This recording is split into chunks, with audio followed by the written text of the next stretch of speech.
My Native Twang by John Hartley. John Hartley wrote several poems in praise of his beloved county, in praise of the people, the landscape, and of course, the language. They tell me I'm a vulgar chap, and I ought to go to the school, to learn to talk like other folk, and net be such a fool. But I've a notion, do you see, although it may be wrang, that the sweetest music is to me, me own, me native twang. And when away through all my friends, in other towns I roam, I find there's no can make amends for what I've left at home. But as I hurry through the streets, no matter though I'm thrang, I welcome if me ear but greets, me own, me native twang. Why some despise it I can't tell, it's plain to understand. And sure I am as sound as wheel, though happen net so a grand. Tell folk they're courting, they're enraged, they call that vulgar slang.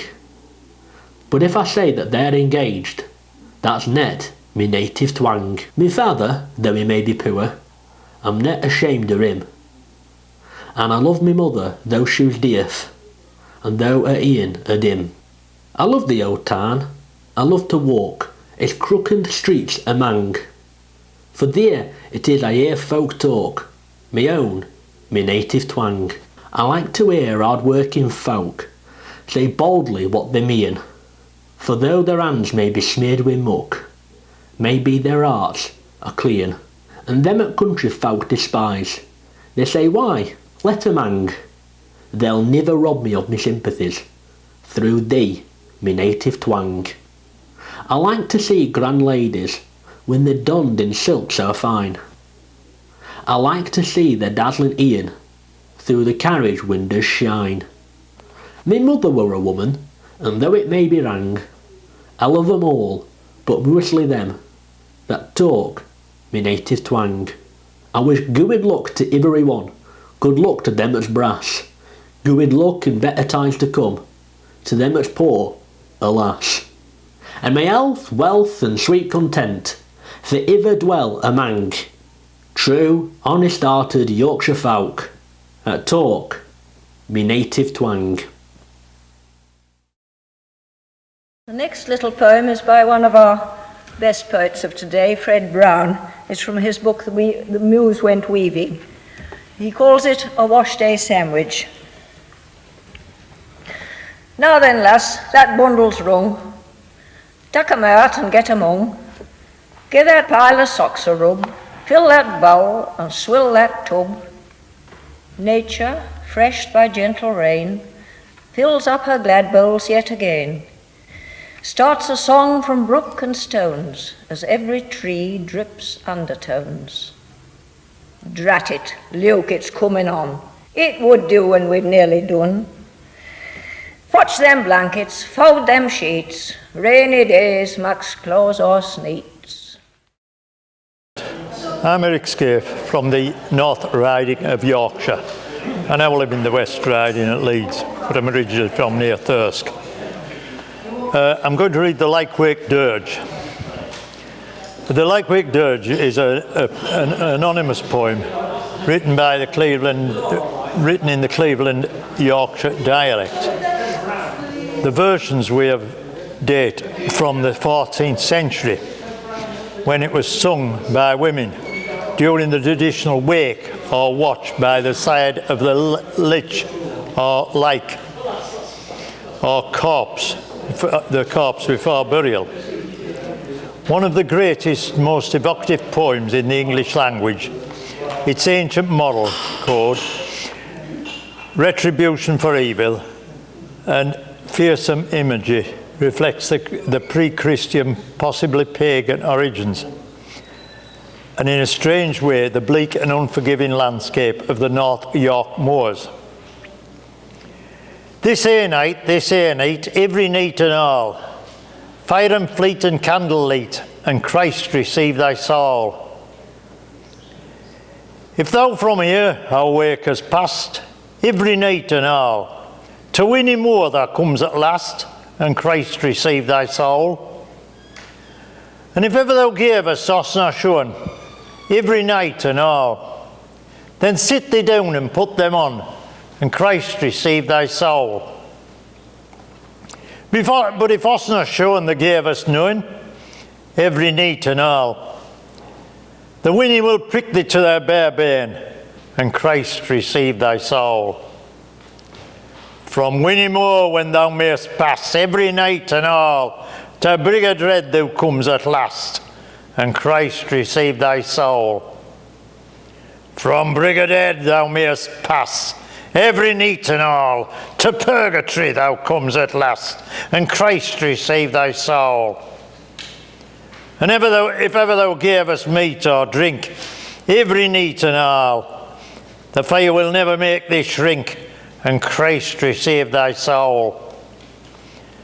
But if meat or drink thou gave us none, every night and all, the fire will burn thee to their bare bones, and Christ receive thy soul.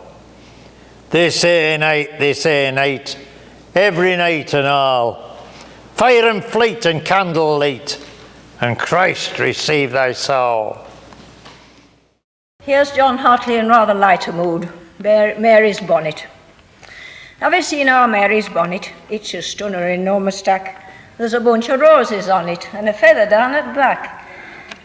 Of red laces and fine ribbons and a cock-a-doodle-doo, and around her pretty faces a string of posies blue. When she went to church last Sunday, Passon couldn't find his text, and fat old Mrs. Grundy says, "Eh, Mary, pray, what next?" Lads all winked at one another, lasses giggled i' their glee, and whole at congregation had yon bonnet i' their ee. Then choir started singing, and first hymn that they sang were all about the flowers of 50 summers gone. But when they saw our Mary, they had a mullock on it, 'cause they thought that all them flowers had been put on Mary's bonnet. Then Passon said most kindly there were no offence intended, but flower shows were out of place at church where saints attended, and if his erring sister wished to find a way to glory, she shouldn't wear upon her head her old conservatory. Now Mary isn't short of pluck. She jumped up in a minute. She looked as if she'd swallowed church and everybody in it. Passon, she says, your head is bare, nout in it and nout on it. Suppose you put some flowers there like these that's on my bonnet. Hello, my name's Edward Aviard. I'm a member of the Yorkshire Dialect Society.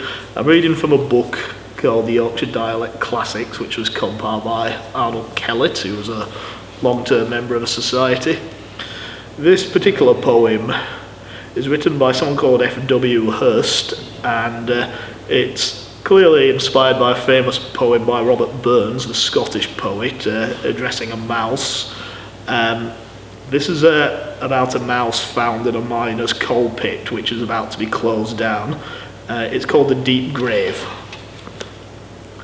Little mouse, whatever art a doing down here at pit? They've nearly all gone now. They'll be on the horn in a bit. Soon they won't be able to fill this end with fattened bread. Nor rive up all snap papers to mak this end a little bed. Art a listening to me? They're closing this pit for good. If I aren't paying no heed, I surely should. In a day or two, they'll be chucking no more snap away, and will be note for thee to ate at end at day. I can see thee sitting there, thou doesn't seem to care. Foe to what's bound to happen to thee, I cannot bear. I shan't be coming down no more after tomorrow, but the thought of thee being left down here fills me up with sorrow. Well, I'm Rod Dimbleby. I'm currently chairman of the Yorkshire Dialect Society, and I'd like to recite a poem by a man called John Hartley, probably the most prolific of all Yorkshire dialect poets from the 19th century. He was born in Halifax in 1839, died in 1915. And this poem is the very first poem that he ever had published when he was a young man. And though he went on to write volumes of prose and poetry in dialect after this, he never wrote anything more popular than this particular poem.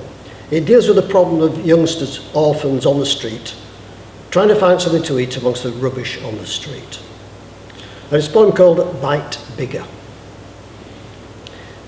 As I rit through town to me work, I were lat for all whistles had gone.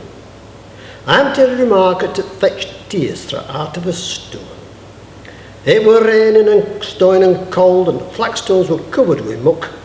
And teeth wind both whistled and howled, it sounded like naught but ill luck. When two little lads donned their rags, bark stockings, the shoes on their feet, come traipsing away all at flags, both of them sodden with wheat. Toldest man happened be 10, young and half on no more. As I looked on, I said to myself, God help folk this weather it's poor. Big and Sam somewhat off ground, and I looked just to see what could be. 'Twere a few wisdom flowers it found, and they seemed to have filled him with glee. But he said, come on, Billy, maybe we shall find something else by and by. If not, thou and share these with me when we get to some spot where it's dry. Leet-hearted they trotted away, and I followed cause 'twere me road, but I thought I'd ne'er seen such a day. It weren't fit to be out for a toad.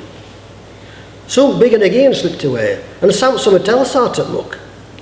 And he cried out, look here, Bill, today aren't we blessed with a seat of good luck? Here's apple, and most on it's sound. What's rotten I'll throw into the street. Weren't it good to lig there to be found? Now both of us can have a treat. So he wiped it and rubbed it, and then said, Billy, thee bite off a bit. If thou'st been lucky this end, thou mun share with me such as I get. So little and bit off a touch. T'other's face beamed with pleasure all through. But he said, nay, thou'sn't taken much. Bite again, and bite bigger, now do. I waited ta'en out no more. Thinks I, there's a lesson for me. There's heart i' thy breast if thou'rt poor. World were richer with more such as thee. Tuppence were all brass that I had, and I meant it for ale when come noon. But I thought, I'll go get yon lad. He deserves it for what he's been doing. So I said, lad, here's tuppence for thee, for this end. And they stared like two geese. But he said, while tears stood in his eye, nay, that'll just be a penny apiece. God bless thee. Do just as thou will, and may better days speedily come. Though clammed and half done, my lad, still thou'rt a deal nearer heaven nor some.